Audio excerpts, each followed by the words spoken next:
A new measure underway tonight to keep the coronavirus out of the Florida Panhandle.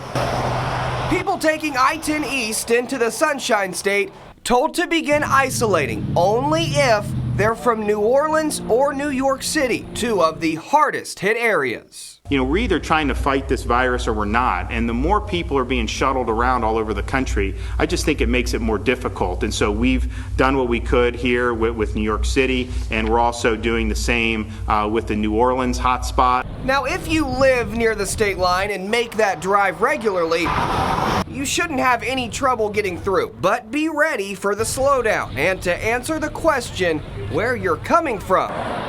This order coming down from Governor DeSantis, not just to keep the virus out, but also to send a message to stay home. You know, I think this virus had been circulating throughout the country probably in February. Mardi Gras was probably a big deal. I think it really spread in New Orleans. You know, we're obviously rooting hard for New Orleans to do well. What we don't want is for people to flee that hot zone and potentially bring the virus here.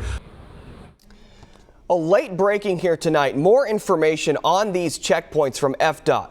Each person traveling through the checkpoint from the hard-hit areas will be forced to complete a travel form with contact info and specific travel details for what they're going to be up to in Florida, and they will be forced to self-isolate for 14 days. FDOT did not indicate anyone would actually be turned away from those checkpoints.